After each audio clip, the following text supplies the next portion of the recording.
안녕하세요, 방윤춘입니다. 오랜만에 하죠. 제가 좀 배드민턴 관련해서 일이 좀 많아서 좀 일주일 동안 못 올렸어요, 영상을. 그래서 좀 이번에는 이거 해볼게요. 저번 시간하고 연속해서 이래도 공부 안 할래, 3편. 법정기상권이 성립하는 농지위에 무허가 불법 건축물을 어떻게 할 것인가. 이건 뭐 저번 시간하고 연관된 거예요. 모르시는 분들은 530강 보시고 그 다음에 이걸 보십시오. 그리고 이제 제가 교재를 6월달까지는 200분 다 팔았어요. 6월까지 200분 정말 감사드립니다. 정말 200분 뭐 교재가 아직은 형편없지만 그래도 이렇게 좀 믿고 또 구매해 주셔서 200분께 감사드리고요. 그리고 이제 한 가지 지금 제가 팔고 있는 게 요거 건축관계자 변경 100% 된다. 그 다음에 맹지하고 기타 제가 이제 몇 가지 더 추가해서 제가 이제 교재를 보면 이제 가끔씩 표 같은 거 나오죠. 그런 것들 해서 이제 몇 가지 해서 100만원에 별도로 판매하고 있습니다. 그래서 이제 지금은 옛날에는 6월달까지는 58만원이었는데 아니 48만원인데 10만원 올렸습니다. 이제 요건 아마 2~3개월 정도만 이렇게 더 할 거고 그 다음부터는 좀 다른 방법으로 제가 이제 뭐 교재를 좀 이렇게 팔든지 안 팔든지 결정을 할 것 같아요. 어쨌든 뭐 좀 제 강의가 괜찮다, 뭐 이놈한테 그래도 배울 점이 있다 생각되시면 요거 따로따로 구매하셔도 상관없습니다. 따로따로 구매하셔도 상관없으니까 뭐 여러분들 요거 한데 요 58만원짜리 요 메인 교재는 반드시 가지고 계셔야 돼요. 어떤 분은 요게 제가 깜짝 놀랐어요. 어저께 그저께 교재를 사신 분인데 요렇게 책을 만드셨더라고, 그분께서요. 아마 이게 공법자료 이 6권이 그럴 것 같아요. 이게 건축 관계자 명의 변경 100%하고 맹지 그 다음에 플러스 기타 요 책 갖고 나머지 1편부터 5편까지가 저기 이제 메인 교재 1300페이지짜리 사실 1300페이지가 좀 넘습니다. 그리고 이제 그 서브 교재 50개 파일 드리거든요. 그거 같아요. 보니까 책 저도 좀 잘 만들었네. 갖고 싶더라고요. 갖고 싶고 뭐 감사합니다. 어쨌든 이렇게 책을 또 이렇게 만들어 가지고 보신다는 게, 그러니까 제가 한글 파일로 보내드리니까 한글 파일이 보기 힘드신 분들은 이렇게 책을 만드셔서 보시면 좋을 것 같습니다. 그래서 오늘 요거 어제까지는 요거 했고 오늘 이제 요거 대충 여러분들께 한번 문제를 한번 내볼게요. 제가 자 일단 이 문제를 간단하게 한번 짚어보고 여러분들 한번 진행해 볼게요. 자 여러분 요거 반드시 아셔야 돼요. 근데 모르시는 분들 굉장히 많은 것 같아요. 근데 요게 경력이 2년 반 3년 되신 분이 저한테 질문하신 거예요. 이게 이제 토지 등기부를 본 거거든요. 1988년 2월에 소유권 이전이 됐어요. 그 다음에 1999년 아니 95년 5월 30일 근저당이 설정됐고, 그리고 그 다음에 가압류가 설정됐습니다. 그리고 그 다음에 다른 사람으로 소유권 이전이 됐는데 지분으로 이전이 됐어요. 지분이. 그리고 난 다음에 압류가 돼 있어요. 자 여러분 이럴 때 요거 이제 근저당 요건 말소거든요. 요것도 말소됐어요. 말소됐고 나머지 살아있는 건 요 압류밖에 없습니다. 압류밖에 없는데, 그리고 이제 여기 이제 공인으로 이제 A, B, C 3명인데 A, B 3명으로 이제 인수를 했습니다. 토지를 갖다가요. 근데 건물도 있죠. 건물도 있는데 건물 어떻게 되는지 나중에 설명해드리고, 자 이런 경우 질문이 들어왔는데 어떤 질문이냐. 이런 경우 강제 경매로 매각이 진행될 시 압류의 효력이 발생한다는 시점을, 그죠? 또는 법정기상권이 발생되는 시점을 뭐 이거 요거 2022년 22년 요걸로 볼 것인지 아니면 2004년 요거로 볼 것인지, 그죠? 이게 궁금하대요. 이게 아니면 요거 근저당으로 볼 것인지. 그러니까 이게 지금 강제 경매로 진행된다고 했잖아요. 강제 경매는 뭡니까? 그러니까 우리가 이제 경매는 임의 경매하고 강제 경매가 있죠. 임의 경매는 저당권 실행으로, 강제 경매는 압류. 그죠? 그러면 여러분 우리가 이제 이렇게 강제 경매 시에 법정기상권이 어느 시기에 성립하냐? 그것은 뭐예요? 강제 경매는 압류의 효력이 발생되는 시점을, 그죠? 법정기상권 성립 요건으로 보는 거죠. 압류 효력이 발생한 시점이 뭡니까? 시점이 어떤 게 있어야 돼요? 토지에 압류 효력이 발생할 때 토지 위에 건물이 있어야 되고 토지와 건물이 동일해야 된다. 저당권은 마찬가지로 토지의 저당권 설정 당시에 토지 위에 건물이 있어야 되고 토지와 건물의 소유자는 동일해야 한다. 똑같은 내용이죠. 그죠? 근데 강제 경매는 압류 효력이 발생한 때 저당권은 임의 경매는 저당권에 최초로 설정될 때 제일 중요합니다. 여러분 최초로. 자 그럼 이게 강제 경매니까 자 그러면 압류가 두 개잖아요, 여러분. 이렇게 말소된 압류, 지금 살아있는 압류. 그러면 말소된 압류는 아니에요. 현재 살아있는 압류의 효력이 발생한 시점을 기준으로 토지와 건물의 소유자가 동일해야 된답니다. 그래서 요게 이때 당시를 기준으로 합니다. 법정 이상 성립의 여부를 판단할 때는요. 그리고 만약에 이게 이무경매다. 이무경매면 이 저당권 말소됐지만 저당권, 만약 여기도 저당권이 또 있다고 했을 때요. 여기에 저당권이 최초로 설정됐을 때 말소됐지만 이걸 기준으로 합니다. 그러니까 이무경매는 저당권이 살아있는 저당권이 아니라 토지 등기부나 건물 등기부가 만들어진 최초의 저당권이 설정될 당시를 기준으로 하는 거고, 그죠? 강제경매는 말소된 압류는 안 한다. 취급 안 한다. 현재 살아있는 압류만 취급한다. 이걸 기준으로 한다. 그렇게 보시면 됩니다. 이해 가셨죠? 그리고 이제 두 번째 질문이 왔는데, 뭐 강제경매의 경우에도 이무경매처럼 이 저당권이 있다면 근저당을 기준으로 하는지도 궁금합니다. 네. 요것도 강제경매의 경우에도 이무경매처럼 위 저당권이 있다면, 뭐 이게 뭔 말이야? 강제경매의 경우에도 이무경매처럼 저당권이 있다면 저당권 말소를 기준으로 하는 게 아닙니다. 저당권이 강제경매에는요, 저당권을 기준으로 하는 게 아니라 이 압류, 가압류를 기준으로 합니다. 그죠? 아유, 말이 어렵네. 왜 이렇게 말을 어렵게 써놨지? 이분 뭐 하여간 국어학자신가 이렇게 어렵다. 그리고 또 이제 이렇게 토지가 지분이고 일명의 공유자가 A 지분에만 압류가 되어 있을 시 법정이상권 성립하는지도 궁금합니다. 요거 설명해 드릴게요. 요것이 설명이 돼야 제가 다음에 설명하는 게 여러분들 이해 갈 겁니다. 제가 저번 시간에 잠깐 설명했어요. 모르시는 분은 530강 보십시오. 자, 이게 이제 A, B라는 사람이 돼 있잖아. 토지가요. 그리고 건물도 A, B가 공유일 수도 있고, 또는 A와 B가 토지는 공유인데 토지만 매각이니까 건물이 A가라고 주장할 수도 있고, 또는 A와 B가 있어. 그런데 B가라고 주장할 수도 있잖아요. 그죠? 그러면 이 A라는 지분만 지금 경매가 나왔잖아. 토지예요. 그럼 경매가 다 청구됐는데, 자, 이런 경우에 각각의 경우를 생각할 수 있잖아요. 그죠? 그러면 이 경우는 법정이상권 이 건물 철겁니까? 아니면 그 법정이상 성립됩니까? 건물 때리 부숴야죠. 이 경우도 마찬가지로 때리 부숴야 돼요. 그런데 이 경우는 건물이 법정이상권 성립합니다, 여러분. 법정이상권 성립해요. 이거 주의하셔야 됩니다, 이거 여러분. 똑같은 케이스가 아니에요.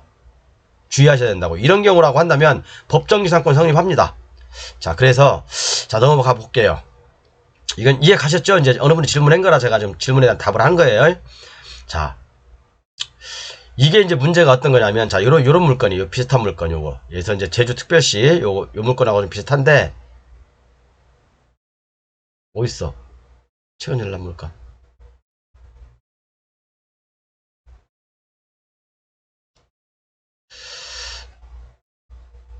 이 옥수는 왜 또 안 열리냐? 조금만 기다려 보시세요. 이게 좀.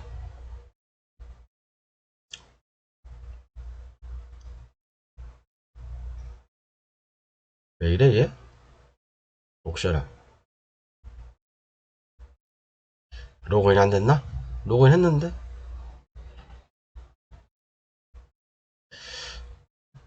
요거.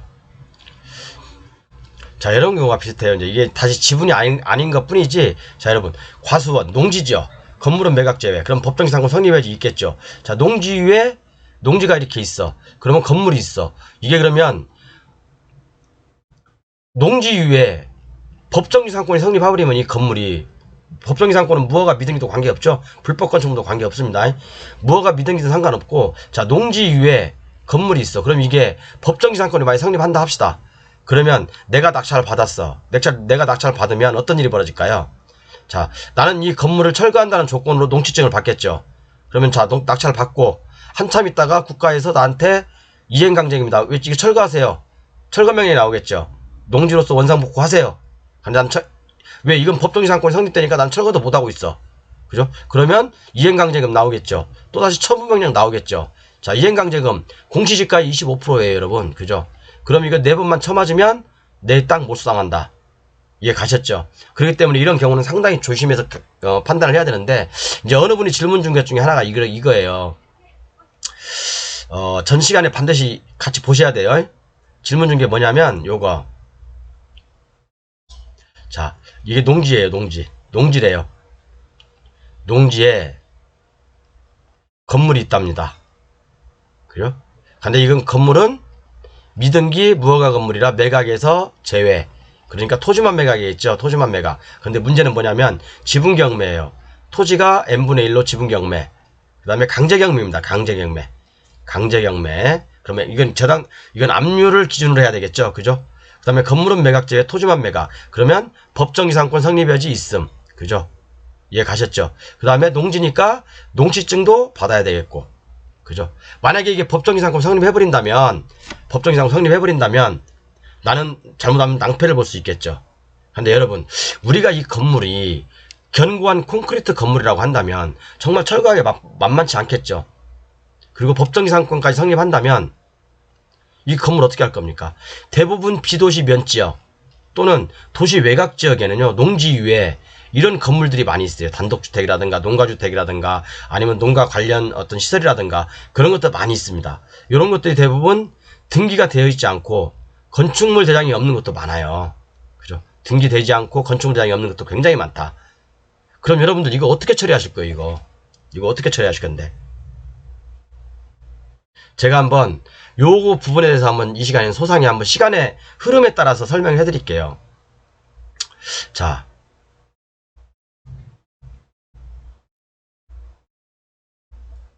제가 저번 시간에도 말씀드렸지만 1973년이 굉장히 중요하다고 했죠. 1973년에 어떤 일이 있다고 했죠? 농지의 보전 및 이용에 관한 법률이 제정됐다고 했죠. 그죠? 이 법이 제정되면서, 그죠? 이 법이 제정되면서 농지에 농가주택을 신축하려면요. 농지에 농가주택을 신청하려면 농지 전용을 받아야 돼요. 그러니까 이 이후에는 요거 앞으로 잘 보십시오. 이 이후에는 1973년 1월 1일 이후에는 자, 쭉 내가 농지에 농가주택을 지으려면 농지 전용 허가를 받았어야 돼요. 그죠? 이렇게 농민들이 농지 전용 허가를 안 받고 계속해서 농지에 자기 건물을 짓고, 왜냐면 그때는 막 인구도 많이 팽창된 시기고, 그러다 보니까 이제 농지에 많이 이제 농민들이 건물을 짓기 시작했죠. 특히 밭 같은데, 그죠? 또는 뭐 이제 국가 땅이라든가 아니면 뭐 남의 토지에 이렇게 건물을 많이 집을 짓기 시작했습니다. 이제 6.25 일어나고 얼마 안 됐죠. 사실은요. 십몇 년밖에 안 됐기 때문에 정말 먹고 살아가는 것도 힘들었죠. 그런데 1913년 이렇게 이제 법이 제정되면서, 그죠? 농지 전용 허가를 받아라 했는데 농민들이 그거 압니까? 시골에서. 그죠? 그렇기 때문에 국가에서 이제 특단의 조치를 내리죠. 1988년, 1990년, 1992년에 걸쳐서 세 번에 걸쳐서 양성화 지침을 시달합니다. 각 면, 시에 양성화, 농가주택에 대해서, 그죠? 농가주택에 대해서 양성화 조치해라. 농민들이 이제 잘 모르고, 법을 모르고 그러니까 양성화 조치해라. 그래서 1988년 양성화 지침 1차가 나옵니다. 1차가 나오는데, 이래서 이제 이때 양성화를 많이 했죠. 그죠? 양성화를 많이 했고, 그런데 이래도 농민들이 뭐 아시겠어요? 시골에 농사 짓기 바쁜데, 그죠? 그래서 1990년 4월 7일 잘 기억하십시오, 여러분. 1990년 4월 7일에는, 그죠? 1990년 4월 7일에는 어떤 일이 있냐면 농어촌 발전 특별조치법이 제정됩니다. 요거 농어촌 발전 특별조치법이 제정이 돼요. 1990년대. 그래서 이 전까지는, 그죠? 이 전까지는 여기서부터 사이, 예를 들어서 73년부터 1990년 4월 7일까지는 어떤 일이 있냐면 농업인은 허가 없이, 원래는 여기 농지 전용 허가를 받아야 된다고 했잖아요. 그죠? 농지에다 건물을 지려면 농지 전용 허가를 받아야 돼요. 그러나 농업인은 허가 없이 농가주택을 지을 수 있었어요. 그죠? 농업인은 농가주택을 지을 수 있었다고. 물론 1973년 이전에 지어진 농가주택은 100% 합법입니다. 100% 합법입니다. 왜? 이때는 법이 안 만들어졌으니까. 대한민국은 법이 비소급이 원칙이죠. 그렇기 때문에 법이 안 만들어졌으니까 100% 합법입니다. 그렇지만 1973년도 이후에 진 건물에 대해서, 또 1973년과 1990년 사이에 지어진 농업인 주택에 대해서는요, 허가 없이 농가주택을 지을 수 있었어요. 그죠? 농가주택뿐만 아니라 부속시설까지, 뭐 막사라든가 아니 우사라든가 아니면 그 창고 같은 거, 그죠? 우리 이제 본체가 있으면 그 옆에 많이 딸려 있지 않습니까? 그죠? 무허가 건축물이 맞지만, 그죠? 그렇기 때문에 불법 건축물 아니에요. 불법 건축물 아니라 허가 없이 질 수 있었는데, 그죠? 이게 무슨 불법 건축입니까? 허가 없이 지지 말라고 했으니까 허가를 안 받고 진 거예요, 농민들은. 그죠? 대한민국 국민들 굉장히 착합니다. 자, 대법원 2021 이거 나와 있습니다. 이 판결이. 그죠? 불법 건축물은 아니에요. 그죠? 무허가 건축물은 수는 있어도, 그죠? 무허가 건축물일 수는 있어도 불법 건축물 아니다. 왜? 허가 없이 칠 수 있었는데 무슨 무허가입니까? 그죠? 불법 건축물이니까. 허가 받지 말고 지어라라고 했는데, 국가에서. 그리고 이제 90년 4월 7일 이후부터는 사전 허가, 그 다음에 사후 신고 받고 지었어야 돼, 건물을.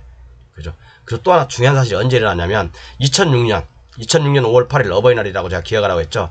이전에는 비도시 지역에는 또 사후 신고 건축물이 있었어요. 비도시 지역에는. 잠깐만요. 죄송합니다. 길어졌죠? 어쨌든 요게 이제 2006년 5월 달에는 5월 8일까지는 그죠? 비도시 지역에는 사후 신고 건축물이 있었어요. 사후 신고 건축물이 3층 이하 또는 200제곱미터야. 200제곱미터면 굉장히 큰 겁니다. 60평 정도 돼요, 사장님. 사장님 60평 정도 됩니다. 그래서 저는 그렇게 생각합니다. 예를 들어서 1973년하고 1990년 사이에 대부분 이때 많이 지었어요. 이때 많이 지어졌어요. 1973년부터는 농가주택을 신축하려면 농지 전용 허가를 받아야 됐지만, 그죠? 농업인은 허가 없이 농가주택을 지을 수가 있었죠. 이게 좀 법과 법이 충돌돼서 결국에는 양성화 지침이 이렇게 3번에 걸쳐서 만들어졌고, 이런 과정에서 1990년도에 농어촌 발전 특별조치법이 시행되면서, 그죠? 사전 허가 또는 사후 신고를 받고 지어야 되는 어떤 그런 문제점이 생겼죠. 자, 그런데 여러분 이렇게 한번 돌아봅시다. 이렇게 농지 이외에 그러니까 미등기 건물이 있어요. 건축물 대장도 없고. 그러면 자, 국가에서는 제가 말씀드렸죠. 73년부터 1990년까지, 그죠? 1990년 4월까지 이때까지.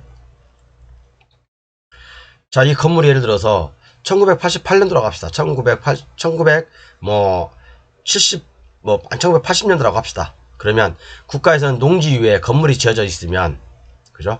이때는 우리가 농민들이 허가를 받지 않고 건물을 지을 수 있었잖아요. 그죠?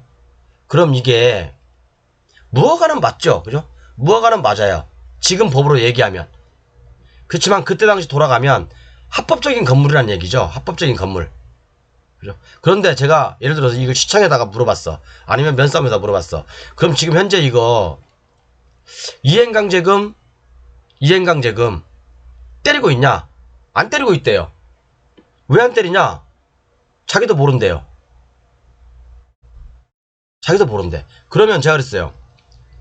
왜 무허가 미등기 건물을 방치했냐? 몰랐다는 거예요. 몰랐다. 오리발을 내밀더라고요. 그죠? 아까 그 물건 아니에요, 여러분. 그 물건 아닙니다. 제주도에 있는 그 물건 아니고. 그래놓고 국가에서는 낙찰자나 매수이자한테, 그죠? 이 건물이 무허가 미등기가 아니라는 걸 증명하라고 하잖아요. 그죠? 이건 모순이 있지 않습니까? 저는 이런 부분을 보면 굉장히 화가 나요. 이게 만약에 예를 들어 어떤 물건이 1986년도에 지어졌다. 농가주택이에요. 농지에 지어졌어. 그런데 이게 건축물 대장도 없고 등기도 없어. 건축물 대장도 없고 등기도 없어서, 그죠? 요것을 낙찰을 받으려고 하는데 국가에서는 원상복구해야 된다. 건물 철거해야 된다. 그렇게 얘기하고 있습니다. 무허가 미등기니까. 그러면 예를 들어서 요 건물이, 이 건물의 사실관계를 알고 있는 사람 누구겠어요? 당시의 소유자 또는 누구예요? 국가만이 알고 있겠죠. 그러면 지금까지 이 건물에 대해서 이행강제금 안 때리고, 그죠? 행정대집행을 안 했습니까? 왜 국가는 이런 건물에 대해서 행정대집행 안 했을까요? 뭔가 이유가 있겠죠? 그죠? 이유가 있으니까 행정대집행 안 하고 이행강제금 안 때렸겠죠? 그런데 지금 소유자가 몇 번 바뀌었다고 낙찰자나 또는 매수자한테 그걸 증명하라고 한다는 건 말도 안 되는 거죠. 그죠? 이것은 제가 볼 때는요, 이 담당 공무원의 어떤 그 직무유기 또는 직무태만이라고 봅니다. 기존에 실컷 10년, 20년 동안 안 때리다가 왜 낙찰자가 소유자가 바뀌려고 하고 낙찰이 되니까 왜 지금 와서 이걸 철거하라고 하고 나보고 그게 합법적인 건물인지 증명하라고 하고 그런 얘기를 합니까? 좀 말이 안 되는 거죠. 그러니까 좀 저 일선에 계신 그 공무원님들 좀 공부를 좀 했으면 좋겠어요. 정말로. 정말로 다시 한번 말씀드리지만 73년부터 90년대까지 허가를 받지 않고 비도시 면지역에서는 또는 도시 외곽 지역에서는 건물을 지었던 시절이 있었습니다. 이때 그 시절이에요. 그 시절이기 때문에 이런 서류들은 국가가 갖고 있을 거예요. 국가가. 그러면 공무원들이 이렇게 이 서류를 찾는 노력을 해서 국민을 편안하게 하는 게 맞지. 이것을 국민한테 떠넘긴다는 거, 이것은 모순이 있는 것 같습니다. 그죠? 저는 그렇게 생각해요. 그리고 좀 제가 농지증 담당하시는 분들한테 조금 한마디 좀 더 드리고 싶으면 그거예요. 농지에 건물이 이렇게 있어. 그죠? 농지에 건물이 있어요. 그러면 이 건물이 거의 이게 5층짜리로 허가 났는데 여기서 이게 2층까지 졌어. 그런데 이런 경우도 농지증을 받아오라고 한다? 이것은 말이 안 되는 거죠. 이것은요. 그것은 공무원들이 판례를 읽어보지 않는 거예요. 판례를 읽어보지 않는 거라고요. 농지법에서 얘기하는 농지라는 게 뭡니까? 사실상 농지잖아요. 사실상 농지. 지목을 불문하고 사실상 농지로 쓰이고 있으면, 그죠? 지목이 농지가 아니더라도 3년 이상 연속해서 농지로 농작물을 경작하고 있다면 그건 농지입니다. 그런데 이렇게 개발행위 허가나 또는 농지 전용이나 건축 허가를 득한 토지에 이렇게 경관 건물이 올라가 있다. 라고 이런 건물들까지, 그죠? 농지증을 받아오라고 하는 담당자가 있으면 그 담당자는 정말 제가 볼 때는요, 국가에서 국민이 주는 월급 받을 필요가 없어요. 공부를 안 하고 국민을 괴롭히는 공무원이에요. 그런 사람들은. 진짜 이런 것까지 농지증을 받아오라? 말도 안 되는 거죠. 농지증을 받지 않아도 되는 사유 17가지인가? 19가지인가 있죠? 그죠? 도시지역, 그 다음에 지구단위 계획구역, 그죠? 계획관리지역 중에 지구단위 계획구역, 그 다음에 국가에서 대부분 관공서에서 농지를 취득하는 경우, 또 하나 이거, 그죠? 농지 전용 협의가 이루어진 경우, 이런 경우는 농지증을 받지 않아도 되죠. 그리고 이런 경우는 법인이 받아도 되죠. 법인이 받아도 되죠. 농지 전용이 이루어졌으므로. 물론 개인이 받아서 제가 이제 옛날에 판례가 있었는데 판례를 못 찾겠어요. 이게 판례 좀 참 좋은데 법인이 이렇게 농지 전용 허가가 되어 있는 토지를 일반 법인이 받을 수 있다. 농업법인이 아니라. 그런 판례가를 옛날에 봤었는데 기억이 안 나요. 기억이. 그런데 이런 농지 자격증을 해오라고 하는 것은 정말 너무나 많은 모순이 있습니다. 판례하고 완전 실무하고는 동떨어져 있는 지금 행정을 많이 피고 있는 것 같아요. 여러분 판례 한번 보십시오. 공무원님들. 그 농지증 담당하시는 공무원들은 반드시 판례 한번 진짜 많이 꼼꼼히 보시고요. 제발 좀 국민들 귀찮게 하지 마세요. 힘들게 하지 마시라고요. 공무원이 있는 이유가 뭡니까? 국민을 편안하고 배 따시고 등 따시게 하기 위해서 있는 게 아닙니까? 그죠? 아까 같이 무허가 미등기 건물도 그것도 국민들한테 증명하라고 하지 말고 왜 본인들이 이행강제금 안 때리고 행정 대집행 안 했는지 그거부터 소명을 해야 될 거 아닙니까?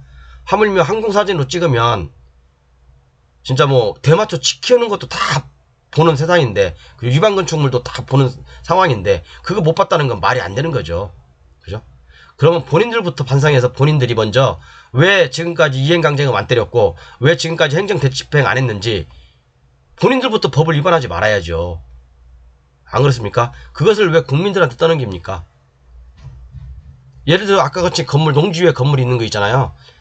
예를 들어서 73년부터 90년도까지 있던 건물, 1990년까지 있던 건물, 이 사이에 있던 건물도 낙찰이 받으면 무허가 미등기 건물 많거든요. 건축물 대항도 없는 거. 공무원들은 그래도 여기다 이행강제금 때리네, 어떤 겁을 줘요.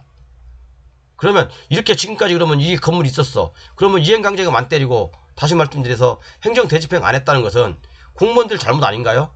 그러면 지금까지 이거하고 연관되어 있던 담당 공무원들은 줄줄이 다 책임을 져야죠. 당연히 그게 맞죠. 왜 그걸 국민한테만 책임을 떠넘기는지 저는 모르겠어요. 그래서 이렇게 무허가 미등기 건물이 있으면 국가에서는 저는 적극적으로 해결을 하고 민원인의 편에 서야 된다고 생각합니다. 저는요. 물론 저는 이런 건물들이 있으면 저는 증명할 수는 있어요. 그 공무원들하고 얘기해서 대화를 해서 이런 경우 이런 상황이니까 그죠? 이런 상황이니까 이건 100% 무허가 건물은 맞지만 불법 건물은 아니다. 그리고 농민들한테는 그죠? 여기서 좀 더 설명하십시오. 그리고 공무원 보고 증명하라고 하세요, 여러분. 왜 지금까지 행정 대집행 안 했고 이행강제금 안 때렸는지 이유가 뭐냐고. 몰랐다고 하는 것은 그 사람 직무유기고 직무태만일 겁니다. 제가 볼 때는. 그죠? 뭔가 이유가 있기 때문에 안 한 거예요. 뭔가 이유가 있기 때문에. 그죠? 이유가 있기 때문에 안 한 거고, 알고 있으면서 얘기 안 할 수도 있고. 그래서 여러분들 이런 물건 맞닥뜨렸을 때 법정지상권만 성립하지 않으면, 그죠? 법정지상권만 성립하지 않으면 괜찮습니다. 제가 볼 때는요. 농지 위에 있는 어떤 이런 그 물건들. 그리고 만약에 법정지상 성립한다 하더라도 이게 만약에 증명할 수 있는, 우리가 그때 당시 73년부터 90년대까지 농업인 주택이었다, 허가 없이 지을 수 있었던 어떤 그런 걸 증명할 수만 있다면 얼마든지 양성화 시킬 수도 있고 지금도 양성화 시킬 수 있습니다. 그래서 오늘 이렇게 좀 쓸데없이 많이 얘기가 길었는데요. 어쨌든 제 교재는 이렇게 지금 판매하고 있으니까요.